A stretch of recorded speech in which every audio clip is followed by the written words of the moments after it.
और अब आपका पसंदीदा प्राइम एट 4 लेकर हाजिर हूं मैं दिनेश गौतम। नमस्कार, कैसे हैं आप सब? आइए आपको बताता हूं आज की प्राइम एट 4 की अहम खबरें क्या हैं। आज कांग्रेस नेता जोश में एक बड़ी गलती कर बैठे और इसके बाद कांग्रेस की कैसे किरकिरी हुई, ये खबर जरूर देखिएगा।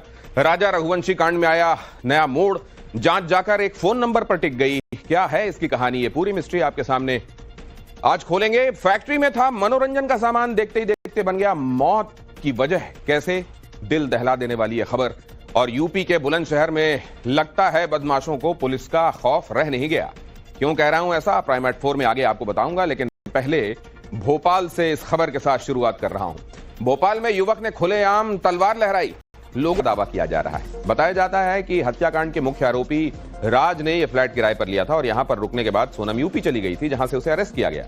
सोर्सेस ये भी बता रहे हैं कि अब पुलिस सोनम और राजा के परिवार के बयान भी दर्ज कर सकती है। आरोप है कि सोनम ने हनीमून पर पति राजा रघुवंशी की अपने प्रेमी राज कुशवाहा की प्लानिंग के साथ हत्या कर दी थी।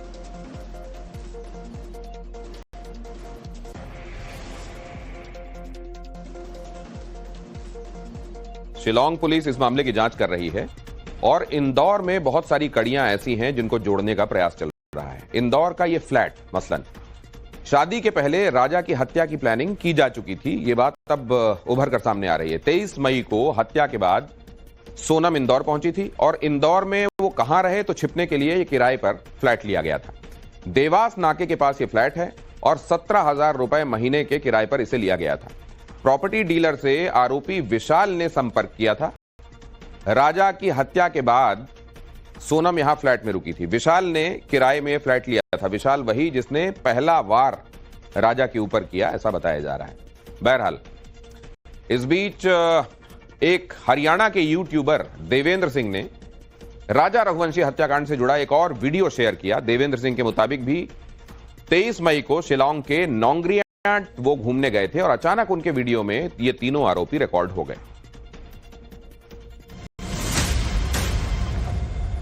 क्योंकि इसके पीछे और भी कोई है, मतलब तो वो पूछताछ तो की जाना चाहिए। आपको ऐसा क्यों लगता है कि कोई और भी है इस पूरे मामले के पीछे? नहीं, वो मतलब जैसे जो सारी चीज आ रही हैं, दिख रहा है अपन को, उसको देख के तो सारा ऐसे ही लग रहा है कि इसके पीछे और भी कोई है। इस बीच पुलिस ने पूरी वारदात का फिर से रिक्रिएशन किया और पता चला कि इस मामले में 2 दाव से हमला किया गया था और तीनों आरोपियों ने एक के बाद एक राजा रघुवंशी पर वार किया, जिसके बाद राजा के फोन को सोनम ने जमीन पर पटक दिया और बाद में विशाल ने इसे पूरी तरह से तोड़ दिया। पुलिस ने इस रिक्रिएशन की वीडियो रिकॉर्डिंग भी की है। राजा रघुवंशी मर्डर केस में नए किरदार की भी एंट्री हो गई। राजा की पत्नी सोनम ने एक नंबर पर कई बार बात की है। 8 जून को गिरफ्तारी से ठीक पहले भी लंबी बातचीत हुई है। आखिरी बातचीत के बाद से फोन स्विच ऑफ है। महीने में करीब 234 बार इस नंबर पर बात हुई है। ट्रू कॉलर पर संजय वर्मा के नाम से यह नंबर रजिस्टर्ड है। फर्जी नाम से भी सिम लिया गया हो, यह भी संभव है। संदिग्ध नंबर की जांच में पुलिस जुट गई है।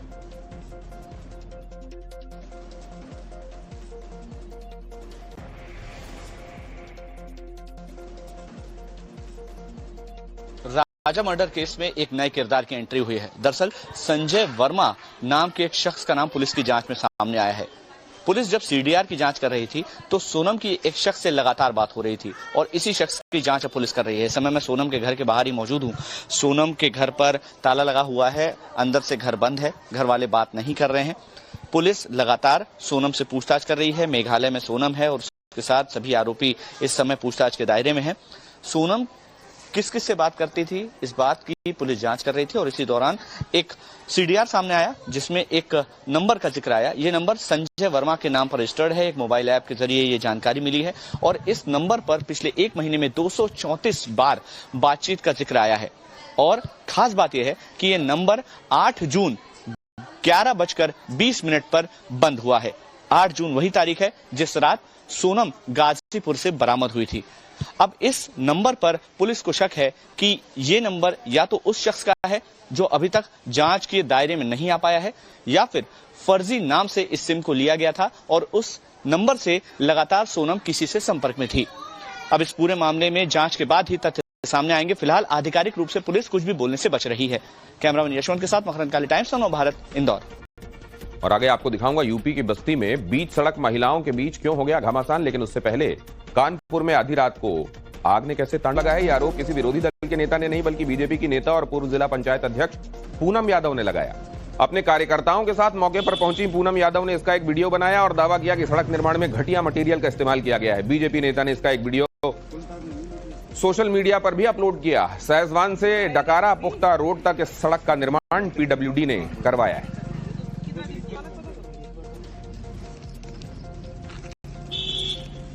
और अगली खबर दिल्ली के जगतपुर इलाके से। बायोडायवर्सिटी पार्क में तेंदुआ दिखाई देने की खबर से पूरे इलाके में दहशत है। लोगों का दावा है कि यहां पर एक तेंदुआ और उसके 2 बच्चे घूमते हुए देखे गए हैं। हाल ही में वन विभाग ने यहां पर कैमरे भी लगाए। इन कैमरों में तेंदुआ कैद हुआ है। हालांकि तेंदुआ वन विभाग की पकड़ से दूर है। लोगों का आरोप है कि वन विभाग तेंदुए को पकड़ने की कोशिश ही नहीं कर रहा है। हालांकि लोगों की सुरक्षा को देखते हुए बायोडायवर्सिटी पार्क को शाम को बंद कर दिया जाता है ताकि तेंदुआ किसी पर हमला न कर सके। दिल्ली के जगतपुर इलाके में बायोडायवर्सिटी पार्क के अंदर हालिया तस्वीर आई है एक तेंदुए की, जिसके बाद से इस पूरे इलाके में एक दहशत का माहौल है। आपको बताते चलें कि इस साल जनवरी 3 को पहली बार इस तेंदुए को देखा गया था और उसके बाद इसकी शिकायत वन विभाग में भी की गई थी, लेकिन उस पर किसी तरीके की कार्रवाई नहीं हुई। हाल ही में पर्यावरण प्रेमी के साथ मिलकर कई ठिकानों पर अलग अलग जगहों पर कैमरास फिट किए गए, जिसके अंदर 2 से 3 तस्वीरें जो है इस तेंदुए की इस जंगल में घूमते हुए कैप्चर भी हुई है। फिलहाल मैं आपको दिखाते चलो, ये है वो बायोडायवर्सिटी पार्क जहां पर थोड़े और गहराई में अंदर के इलाके में जो है वो तेंदुआ भटकते हुए कई बार पिछले कई महीनों से दिखता हुआ नजर आ रहा है। हालांकि किसी तरीके के नुकसान की या घटना की खबर अब तक सामने नहीं आई है, लेकिन आप ये देख सकते हैं एक सावधान करने के लिए लोगों को बोर्ड जरूर लगाया गया है कि ये एक यमुना बायोडायवर्सिटी पार्क है, सावधान रहें, जंगली जानवरों के होने की आशंका है, कृपया मुख्य मार्ग पर ही रहें। और यहाँ पर जो तस्वीर है वो एक तेंदुए की है और साफ तौर पर हर एक एंट्री पॉइंट पर इस तरीके की तस्वीर को लगाया गया है। साफ तौर पर मॉर्निंग में सुबह जब ये रास्ते खाली हैं, लोग यहाँ पर फिर भी आसपास के इलाकों में मुख्य सड़क पर घूम सकते हैं, लेकिन शाम के समय इसे पूर्णतः बंद किया जाता है। वन विभाग द्वारा एक सर्च ऑपरेशन किया गया है, लेकिन अब तक इस तेंदुए को पकड़ा नहीं जा सका है। 4 महीने से तेंदुआ आया हुआ है, नर है, मादा है और 2 बच्चे हैं, लेकिन इसमें सारी सिक्योरिटी लगाई गई है देखने के लिए। और जो बताया गया यहाँ पे जो ग्रामीण लोग हैं, खेतों वाले हैं, वो सब देख रहे हैं उसको, उसकी पहचान कर रहे हैं, लेकिन अभी तक कोई कार्रवाई नहीं हो रही है। यहाँ बताते हैं, हमने तो देखा नहीं है। हाँ, लेकिन है जो बात सबने देखा है ना, तो वो बात सच है। और जब से ये फोटो बाहर निकली है, क्या इलाके में थोड़ा डर का माहौल है? हाँ, डर का माहौल तो देखो, आप जानते ही हैं, जानवर ऐसे होते हैं कि जिस बच्चे को या किसी को पकड़ लें तो फिर क्या होगा। और आगे आपको बताऊंगा कि इस मामले में दिल्ली में 37 जगह ये छापेमारी दिल्ली के कई ठेकेदारों और प्राइवेट फर्म्स पर की गई। इस मामले में पहले ही दिल्ली पुलिस और एसीबी ने केस दर्ज किया हुआ है और पूर्व मंत्री सत्येंद्र जैन से पूछताछ की गई है, जबकि पूर्व डेप्यूटी सीएम मनीष सिसोदिया को 20 जून को पूछताछ के लिए बुलाया गया है। दिल्ली के सरकारी स्कूलों में एक्स्ट्रा क्लासरूम बनाने के कथित घोटाले को लेकर जांच चल रही है और आरोप है कि इस दौरान 2000 करोड़ का घोटाला हुआ है। दिल्ली स्कूल क्लासरूम घोटाले के मामले में सुबह से ही ईडी की टीम एक्शन मोड में है और करीब 37 जगहों पर ईडी की छापेमारी चल रही है। इस वक्त हम राजेंद्र नगर इलाके में मौजूद हैं। तस्वीरों के जरिए हम आपको दिखाएंगे, ये बब्बर एंड बब्बर एसोसिएट्स है, जहां सुबह ईडी की टीम पहुंची और अभी यहां पर सर्च ऑपरेशन किया जा रहा है। जाहिर तौर पर इस पूरे मामले की अगर हम बात करें तो एसीबी ने इस पूरे मामले में सबसे पहले मामला दर्ज किया और जांच शुरू की गई। जो आरोप लगे थे वो ये आरोप लगे थे कि जो कॉन्ट्रैक्ट दिए गए वो कहीं न कहीं नियमों को की अनदेखी की गई, लागत जो है वो बढ़ाए गए, साथ ही साथ कई सारी अनियमितता जो है वो पाई गई थी, जिसको लेकर एसीबी ने इस पूरे मामले में मामले की जांच शुरू की और इस मामले में तमाम लोगों से एसीबी पूछताछ कर चुकी है, जिसमें से दिल्ली के पूर्व मंत्री सत्येंद्र जैन से भी एसीबी की टीम पूछताछ कर चुकी है। इतना ही नहीं, मनीष सिसोदिया को भी बाकायदा ईडी ने पूछताछ के लिए बुलाया था, लेकिन उस वक्त वो मौजूद नहीं थे, जिसके बाद 20 जून को उन्हें दोबारा पूछताछ के लिए नोटिस दिया गया है। निश्चित तौर पर इस पूरे मामले की बात करें तो जांच के दौरान ये बात सामने आई थी कि किस तरीके से कहीं न कहीं नियमों की अनदेखी की गई थी और करीब 2000 करोड़ से ज्यादा घोटाले की बात सामने आई थी। और अगली खबर हरियाणा के पंचकूला से दुखी हैं, उनके लिए केंद्रीय मंत्री नितिन गडकरी बड़ी सौगात लेकर आए हैं। केंद्र सरकार 15 अगस्त से टोल टैक्स के लिए 3000 की कीमत वाला सालाना फास्ट टैग पास लेकर आ रही है। यानी इस पास के आने के बाद से आपको बार बार रिचार्ज नहीं कराना होगा और न ज्यादा टोल टैक्स भरना होगा। हालांकि 3000 की कीमत वाला यह पास 1 साल के लिए ही वैलिड होगा।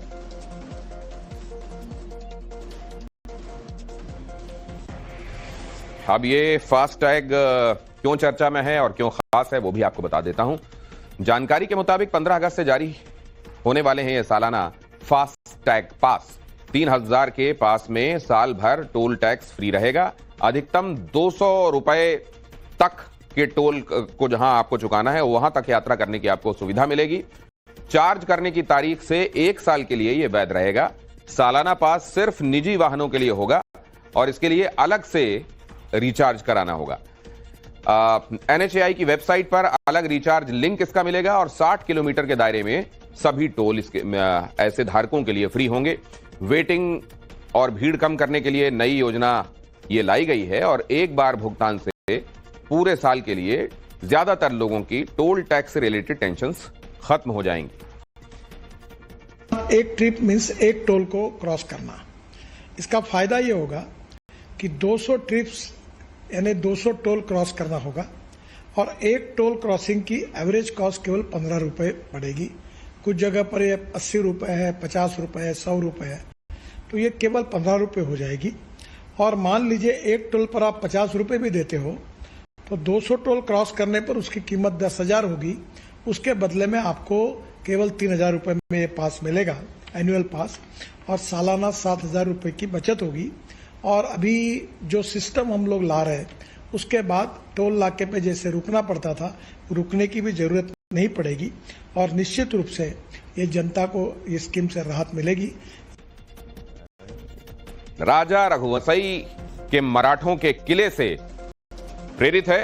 करीब 1500 टन वजन के इस वॉरशिप को पूरी तरह से स्वदेशी तकनीक से बनाया गया है और समुद्र के अंदर छिपी दुश्मन की सबमरीन को खोजकर मार गिराने की इस ताकत के चलते ये सबसे अलग ताकत भारतीय सुरक्षा के हिसाब से अब उसकी बन गई। वैसे बाकी के छोटे ऑपरेशंस और रेस्क्यू में भी यह वॉरशिप अहम भूमिका निभाएगा। इस शिप का निर्माण garden reach ship builders and engineers limited Kolkata ने किया है।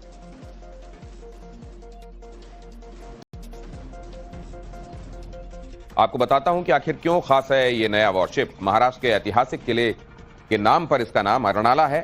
पहला देसी एंटी सबमरीन वॉरफेयर शिप है। आदर्श वाक्य है अर्णवे शौर्यम, यानी समुद्र में शौर्य। समुद्र के नीचे निगरानी करने में सक्षम है। खासतौर से पनडुब्बियों को तो खोज ही सकता है, लेकिन छिछले पानी में, उथले पानी में, जहां रॉक्स की वजह से ठीक से सिग्नल्स नहीं मिलते और दुश्मन पहचाना नहीं जाता, वहां पर अगर कोई अनमैन्ड वाटर व्हीकल है उसको भी पकड़कर ये नष्ट कर सकता है। पनडुब्बियां खोजकर तो खत्म कर ही सकता है। 77.6 मीटर लंबा, 1490 टन वजन का और तटीय इलाकों में खुफिया निगरानी के लिए सक्षम है ये। INS अर्नाला में 80% स्वदेशी पार्ट्स हैं।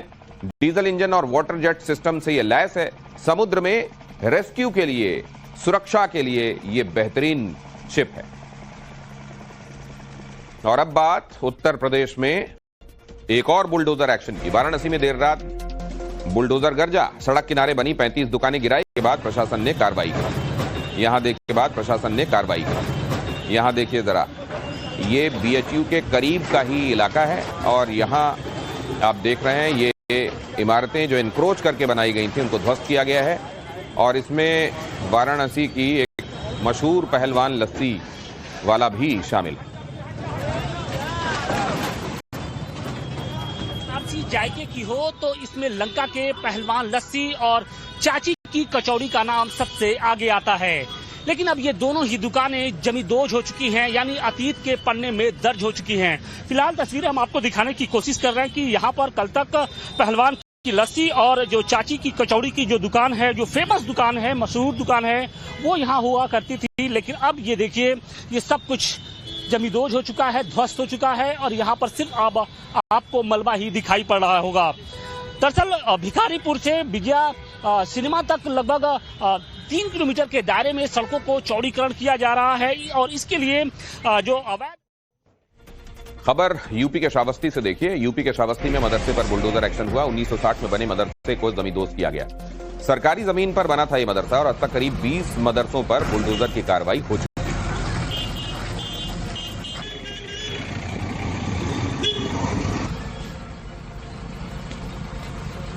अगली खबर जयपुर से। जयपुर में कोर्ट ने कांग्रेस के 2 विधायकों को 1 साल की सजा सुनाई है। विधायकों के खिलाफ मामला करीब 11 साल पुराना है। दोनों विधायक रास्ता जाम करने के मामले में दोषी पाए गए। 2 विधायकों के साथ 9 लोगों को भी सजा सुनाई गई है। लाडनू विधायक मुकेश भाकर, शाहपुरा विधायक मनीष यादव दोषी पाए गए। इन लोगों ने 13 अगस्त 2014 को जयपुर के जवाहरलाल नेहरू मार्ग पर जाम लगाया था। राजस्थान यूनिवर्सिटी के मुख्य गेट पर जाम लगाया गया था। यह जाम हालांकि केवल 20 मिनट का था, लेकिन कोर्ट ने विधायकों के इस जाम को कानून के तहत दोषी माना है। और पिछले साल गुजरात और महाराष्ट्र में मानसून के जाने के बाद बारिश आफत बनकर बरसी थी, लेकिन इस बार मानसून का आगाज ही इन दोनों राज्यों में भयंकर बारिश के साथ हुआ है। गुजरात में कैसे जिंदगी के लिए जद्दोजहद चल रही है और अगले 48 घंटे क्यों भारी हैं, रिपोर्ट।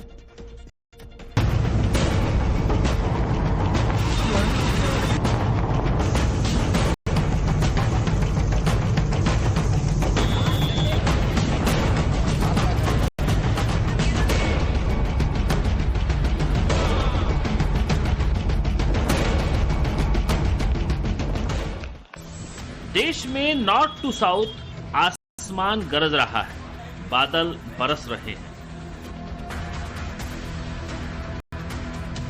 भीषण बारिश गर्मी से राहत कम और आफत ज्यादा बनकर बरस रही है। मानसून पहले पूर्वोत्तर में आफत बनकर बरसा तो अब गुजरात का नंबर आ गया। कहीं गाड़ियां कागज की नाव की तरह बह रही हैं तो कहीं सैलाब में जिंदगी बही चली जा रही है। नदियां और नदियों पर बने डैम तो ओवरफ्लो हो रहे हैं। गांव के गांव जलमग्न नजर आ रहे हैं। कुदरत की नाराजगी की ये खौफनाक तस्वीरें गुजरात की हैं, जहां आसमान से बरसती बूंदों ने धरती पर प्रलय ला दिया। हर तरफ बर्बादी ही बर्बादी है। उफनती नदियां जिंदगी को चुनौती दे रही हैं। देखिए, लगातार बारिश के बाद सड़कों पर सैलाब आया तो उसमें स्कूटी बहती चली गई। पानी की रफ्तार का अंदाजा इसी बात से लगाइए कि स्कूटी के पीछे एक ई रिक्शा और ऑटो भी लाइन लगाकर बहते हुए दिखाई दिए। लेकिन सबसे डरावनी तस्वीर तो भावनगर से आई, जहां एक स्कूल की बस सैलाब की चपेट में फंस गई। आधी से ज्यादा डूबी बस में बच्चे भी सवार थे। ऐसे में ड्राइवर ने कोई रिस्क नहीं ली, जिसके बाद प्रशासन ने आनन फानन में रेस्क्यू ऑपरेशन चलाया और बच्चों को रस्सियों के सहारे सुरक्षित निकाला गया। बच्चों को तो समय रहते बचा लिया गया, लेकिन बुजुर्ग की किस्मत अच्छी नहीं थी। भावनगर के ही रानीवाड़ा गांव में भारी बारिश के बाद पानी तेजी से बढ़ गया, जिसके चलते रास्ता बंद हो गया। ऐसे में जब एक बुजुर्ग ने उफनते पानी को पार करने की कोशिश की तो वो सैलाब में बह गया। भावनगर से हालात कैसे बेकाबू हैं, उसकी तस्दीक करती ये तस्वीरें देखिए। भयंकर सैलाब के चलते एक पुल खिलौने की तरह बह गया। बुधाना से पालीताड़ा हाईवे रोड को जोड़ने वाला पुल पहले तो पानी में डूब गया और फिर देखते ही देखते बह भी गया। भावनगर में नारी गांव के पास 4 नमक के तालाबों में पानी घुस गया, जिसके बाद 33 लोग बाढ़ के पानी में फंस गए। यहाँ पर कई मवेशी भी फंसे हुए नजर आए, जिसके बाद रेस्क्यू ऑपरेशन चलाया जा रहा है और लोगों को सुरक्षित बाहर निकाला जा रहा है। भावनगर में डैम से लेकर सड़कें, घर, सब कुछ पानी पानी है। हाईवे बंद है, लोग छतों पर चढ़े हुए हैं। भावनगर में बारिश ने ऐसा कोहराम मचाया है कि लोग बस आसमान की तरफ देख रहे हैं कि कब रुकेगा ये सैलाब। अब गुजरात के सुरेंद्रनगर जिले की ये तस्वीर देखिए। लगातार बारिश के चलते कई इलाके टापू में तब्दील हो चुके हैं। ऐसे में बरसाती टापू पर एक शख्स फंस गया।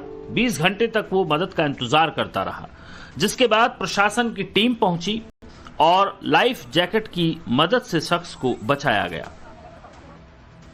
गुजरात में मूसलाधार बारिश काल बनी हुई है। जानकारी के मुताबिक अभी तक 18 लोगों की मौत हो चुकी है। कई मवेशी पानी में बह गए हैं, जिसके बाद एहतियात के तौर पर कई जिलों में स्कूल बंद कर दिए गए हैं। जहां हालात ज्यादा खराब हैं, वहां एसडीआरएफ की टीमों को तैनात किया गया है। मुख्यमंत्री ने वीडियो कॉन्फ्रेंसिंग के जरिए सभी जिलों के कलेक्टरों के साथ बैठक की है और बचाव राहत की पूरी मॉनिटरिंग की जा रही है। गुजरात के बाद महाराष्ट्र और तटीय इलाकों में भी हालात बेकाबू होते दिख रहे हैं। मुंबई में मौसम विभाग ने येलो अलर्ट जारी किया। लगातार बारिश के चलते पवई झील ओवरफ्लो हो रही है। अभी मुंबई में हल्की बारिश हो रही है, लेकिन मौसम विभाग ने समंदर में हाई टाइड के दौरान 14 फीट ऊंची लहरें उठने की संभावना जताई है। पश्चिम भारत मानसून के लिए तैयार है, तो पूर्वी भारत में आफत कम होने का नाम ही नहीं ले रही। मौसम विभाग ने असम और मेघालय में अगले 48 घंटे के लिए भारी बारिश का रेड अलर्ट जारी किया है। असम के ही सिलचर की तस्वीरें देखिए। कलाइंग सिलचर मार्ग पर बना हरंग पुल भारी बारिश के बाद ढह गया। हादसे में 2 भारी ट्रक भी नदी में गिर गए। उड़ीसा की तस्वीरें देखिए। भंजनगर के आधारकोटी में बारिश के बाद ऐसा लैंडस्लाइड हुआ जिसमें सड़क का